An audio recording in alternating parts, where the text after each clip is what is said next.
lay down and I play dead and I stay dead. Maybe you'll get sick of being the monster. 네, 2월 15일 유가증권 시장 발표 시작하겠습니다. 먼저 카시어링 업체 소카가 실적을 발표했는데요. 그 예상 매출액보다 한 200억을 상회하는 실적을 발표했습니다.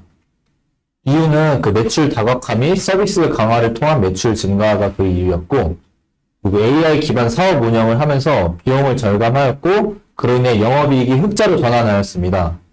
그러나 21년도 종속기업 지배력 상실로 인해 손익 발생에 따라 당기순이익은 적자로 전환하였습니다. 그 다음 코웨이인데요. 코웨이는 정수기, 공기청정기, 매트리스 등의 렌탈업을 영위하는 회사인데 예상 매출에 그 예상 영업이익보다 살짝 못 미치는 실적을 발표했습니다. 그러나 여기 코웨이는 말레이시아하고 미국 법인 매출 증가에 따라서 그 작년 동분기 대비 영업이익이 증가하였고, 그 이 회사는 말레이시아, 미국뿐만 아니라 태국에서도 높은 성장률을 보여주면서 해외 쪽에서 이제 말레이시아에 이어서 다른 쪽으로 드라이브를 걸고 있는 모습입니다. 한번 공부해 보시면 좋을 것 같아요. 그 다음 AVCNC인데요. 이 회사는 화장품 사업을 영위하는 회사인데 화장품 브랜드 미샤를 보유하고 있는 회사입니다. 작년부터 이렇게 실적이 쭉 올라오고 영업이익도 제일 잘 나왔는데, 이유가 뭐냐면 멀티 브랜드 포트폴리오 강화 및 해외 시장 성장에 따른 영업이익 개선이 그 이유였습니다. 그 다음 아이마켓 코리아인데요. 여기는 그 산업재를 이렇게 B2B 대상으로 전자상거래업을 영위하는 회사인데, 여기도 보시면 21년도 4분기부터 매출액하고 영업이익이 쭉 늘어나고 있는 모습입니다. 근데 전자상거래 그 시장 특성상 영업이익률은 작은데 그럼에도 불구하고 쭉 늘어나는 그 추이가 흥미로워서 전 다음 원픽 기업 시간 때 이 아이마켓 코리아를 공부해서 발표해 볼 예정입니다. 네, 발표 마치겠습니다. 네, 2월 16일 어제자 코스닥 발표하겠습니다. 클래시스가 4분기 기준 매출 405억, 영업이익 194억, 당기순이익 300억으로 역대 최대 실적을 발표했고, 직전 사업년 대비 매출액은 41%, 영업이익은 33.2%, 당기순이익은 72% 증가하였습니다. 그 주요 원인으로는 주요 제품의 글로벌 인지도 상승에 따른 장비 및 소모품 판매이 증가했습니다. 클래시스의 분기별 영업이익인데 꾸준히 증가해서 최대 실적을 찍었습니다. 파마 리서치가 4분기 기준 매출액 560억, 영업이익 184억, 당기순이익 62억으로 직전년 대비 매출액은 28%, 영업이익도 29% 정도, 당기순이익은 마이너스 10% 정도로 얘네들도 이제 역대 최대 실적을 찍었고, 그 주요 원인으로는 의료기기 콘듀란, 리쥬란의 매출 지속 증가, 화장품 리쥬란 코스메틱의 매출 지속 증가가 원인이었습니다. 파마리서치의 분기별 영업이익인데 꾸준히 쭉 증가해서 역대 최대 실적을 찍었습니다. 레몬레인이 KBS 드라마 오아시스를 제작 공급 계약한다고 공식 발표했습니다. 이 오아시스는 1980년대부터 이제 90년대까지 이어지는 극변의 대한민국을 배경으로 자신만의 꿈과 우정, 그리고 인생에 단 한 번뿐인 첫사랑을 지키기 위해 치열하게 몸을 내던진 새 청춘들의 이야기를 그린 멜로 드라마인데, 16부작으로 이제 방송 일시는 3월 6일부터 시작됩니다.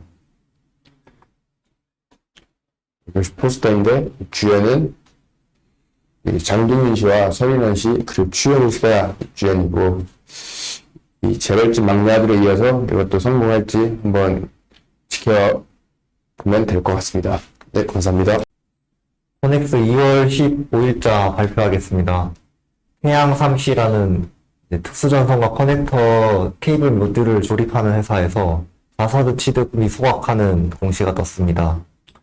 약 6.5억가량의 규모고요. 자사주 한 7만 5천 주, 상장된 주식의 0.65% 정도 소각을 한다고 합니다. 이 회사는 현재 자사주를 15%나 가지고 있는 회사인데요. 한번 지켜볼 필요가 있다고 생각을 합니다. 다음은 노브메타파마라는 최근에 상장을 하게 된 회사인데요. 이 회사에서 유상증자 제3자 배정 10억이 있었습니다. 사용 목적은 R&D 운영자금이었습니다. 감사합니다. 기타법인 2월 15일자 기타법인 공식 발표 시작하겠습니다. 먼저 발표 기업은 쿠팡, 가승개발, SK온 이렇게 세 가지를 준비했고요. IPO 관련 공시는 없었어서 모두 이제 특수 관계인으로부터 자금 차입이나 대여 이런 것들로 골라봤습니다. 먼저 쿠팡입니다. 쿠팡은 이제 다들 아시겠지만 상품의 판매랑 중개를 하고 있는 회사이고요. 지배기업인 쿠팡 주식회사로부터 이제 한국 지점에 주요 자산이랑 부채를 현물 출자한 그런 기업이고요. 이번 공시는 특수 관계인으로부터 자금 차입인데 쿠팡 파이낸셜이라는 그런 자회사로부터 장기 차입금 35억을 운영자금 목적으로 이제 차입해왔고 세부 내역으로는 이제 자동차 할부금융 거래라고 합니다. 다음은 가승개발인데요. 골프장 개발을 하고 있는 회사고 이 회사의 경우에는 좀 이게 지배 구조가 되게 복잡한데 먼저 카카오가 카카오 게임즈를 지배하고 있고 카카오 게임즈가 카카오 VX를 지배하고 있고 다시 카카오 VX가 가승개발을 이렇게 지배하고 있는 구조입니다. 특수 관계인으로부터 자금 차입 공시가 나왔는데 카카오 VX로부터 장기 차입금 4억 원을 차입했고요. 운영자금 목적으로 차입했습니다. 지금 사업 자체는 크지 않은 규모인데 지금까지 거래 상대방과의 차입 총계가 472억이라서 다뤄봤습니다. 마지막으로는 SK온인데요. 전기차 및 ESS용 배터리 생산 그리고 배터리 에즈 서비스 사업을 하고 있는 회사입니다. 타인을 위한 채무보증 결정 공시였는데요. 그 자회사인 SK 배터리 아메리카 주식회사 등 이제 자회사에 대해서 이들이 차입한 그 5,024억에 대해 채무 보증 공시였습니다. 채무 보증 총 잔액은 7조 6,992억이었고요. 이렇게 큰 규모의 채무 보증을 했다는 거는 자회사들이 이게 차입을 많이 했다는 걸로 이제 이해를 했고, 되게 배터리 쪽에서 많은 투자를 하고 있다는 것을 알고 좀 공부를 해보려고 합니다. 발표 이상입니다. 시작하십시오. 14일자 임원 및 대량 보유 발표를 준비한 각도입니다. 오늘 발표할 기업들은 TSMC, 부스타, 이지케어, SM, DB손보, LVMC, APTC, 대주전자재료, 키네라스터가 있습니다.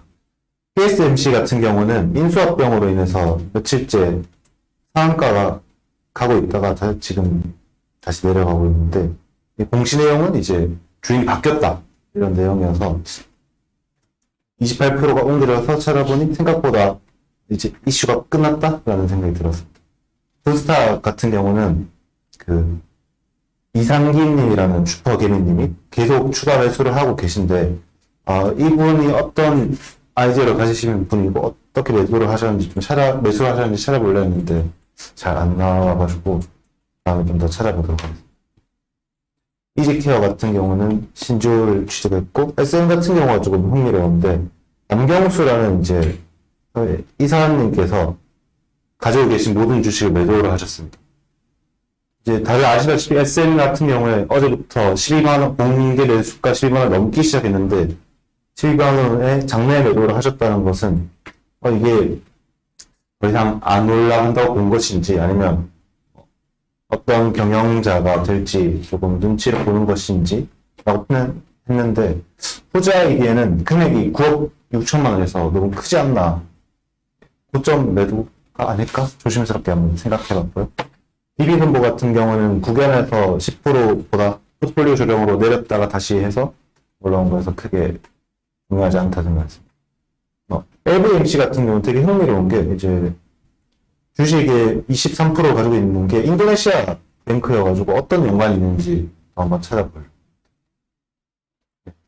APTC 같은 경우에는 타이거 자산운용이 0.07% 추가 매수를 했습니다. 2억치 추가 매수를 했고, 대주전자 재료 같은 경우는 임무현 회장님께서 계속 추가 매수를 하고 계십니다. 그래서 흥미롭게 볼 필요가 있다고 생각합니다.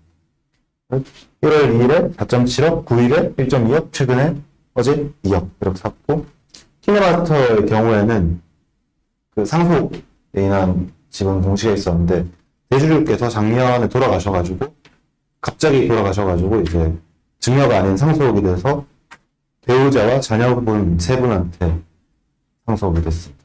이상입니다. 감사합니다.